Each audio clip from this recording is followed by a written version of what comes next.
With its candy-colored scenes of playful courtship and extreme leisure, the Rococo period in art history was an opulent visual movement that spanned the majority of the 18th century. At its epicenter was French painter Jean-Honoré Fragonard, who contributed well over 500 lavish paintings to the canon. This is Several Circles.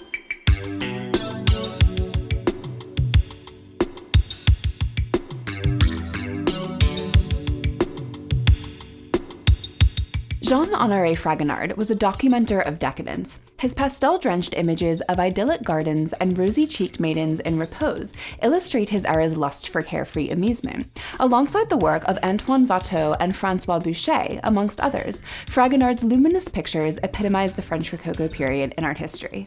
The term Rococo, derived from the French word for rock or pebble, emerged in the first half of the 18th century with reference to the pebble and shell-lined grottos that became popular decorative platforms during the Renaissance. Characterized by curving, organic forms, the Rococo was a lighter, brighter, and more intricate decorative response to the formal Baroque style that preceded it. The taste for ornate adornments inspired by nature was initially resurrected in interior design, and was soon adapted to suit a new artistic language of limitless extravagance. Enter Fragonard, who was born in 1732, just as the Rococo style was gaining mainstream traction across France, Germany, Austria, and beyond. In 1738, his family relocated from the Provençal city of Grasse to the French capital of Paris, where he initially trained as a notary before abandoning his apprenticeship to pursue art instead. Fragonard went on to study under two celebrated French artists, still-life master Jean-Baptiste Siméon Chardin, followed by the illustrious Rococo painter François Boucher, with whom Fragonard honed a delicate pastoral aesthetic.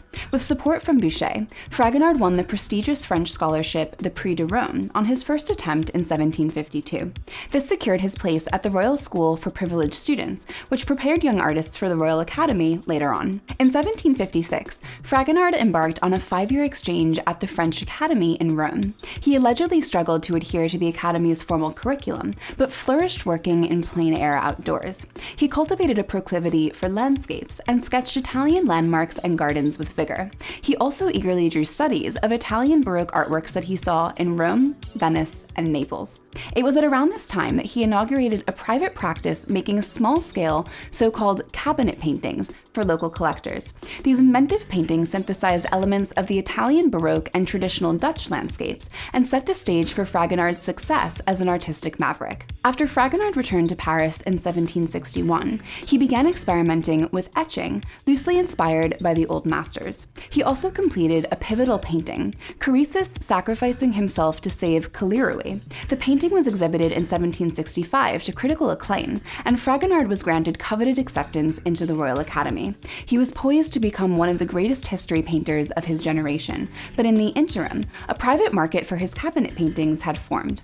He decidedly turned away from a future of royal commissions and embraced his popularity amongst wealthy patrons, much to the chagrin and subsequent dismissal of his contemporaries. As an independent artist, Fragonard refined the lush, billowy aesthetic for which he is best known. His method of painting quickly and intuitively yields a silky sensuality to his subjects, mainly exuberant women and couples who frolic through abundant gardens, laze about Arcadian landscapes, and retire to their domestic spheres with a cheeky undercurrent of eroticism. His fantasy figures, imaginative portraits of exquisitely costumed men and women engaged in a range of leisurely activities, are prime examples of Fragonard's artistic confidence. Each of these portraits, from around the late 1760s, is believed to have been completed within an hour's time and rendered with spectacular, spontaneous creative license. In 1769, Fragonard married the painter Marie-Anne Gérard. Their son would eventually study with the preeminent neoclassical painter Jacques-Louis David, and Gérard's sister, Marguerite, would become Fragonard's only protégée.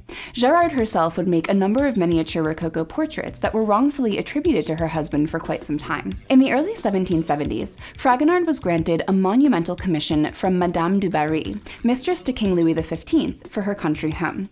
The commission yielded The Progress of Love, a romantic series comprised of 4 magnificent images: The Pursuit, which marks the beginning of a young couple's courtship; The Meeting, in which the young man gallantly storms the wall of a garden to unite with his love interest; The Lover Crowned, which implies their commitment to one another; and finally, The Love Letters, in which the happy couple reminisces about the origins of their relationship. The Progress of Love is now considered a masterpiece, but when Fragonard presented the finished paintings to Madame du Barry, she curiously rejected them for some inconclusive reason, possibly because she felt that they clashed with the building's neoclassical architecture. During the French Revolution, which would send Madame du Barry to the guillotine in 1793, Fragonard sought refuge in his hometown of Grasse, where he installed The Progress of Love in his cousin's home. He even added several new canvases to the narrative. The series wound up in the collection of American tycoon J.P. Morgan, and in 1915 it was acquired by the Frick Collection in New York City. Fragonard would receive plenty more commissions, though he was a notoriously headstrong force known to disregard the desires of his patrons, if not disregard the commissions altogether. Shortly after the Madame du Barry debacle, Fragonard returned to Italy, as well as the landscape imagery that influenced his early practice. Some of the sketches he made on this trip served as studies for grand paintings that he'd make in the years to come. He would also continue to make cabinet paintings, though by the 1780s, the Rococo movement was coming to an end in favor of the voguish neoclassical style. Fragonard's patrons would eventually lose interest in his work, and his production waned by the onset of the French Revolution in 1789. Fragonard was largely forgotten by the time he died in 1806. Today, Fragonard is considered one of the most glorious painters of the French Rococo period, but during his lifetime and for decades after his death, his work was not as well acknowledged as we might think. His numerous sketches, paintings, and etchings can be found in major institutions around the world, including the Louvre in Paris, the Metropolitan Museum of Art in New York City, and the Hermitage Museum in St. Petersburg. Thanks for watching Several Circles. Subscribe to our channel for more videos about the lives and work of extraordinary artists from across history and the present day.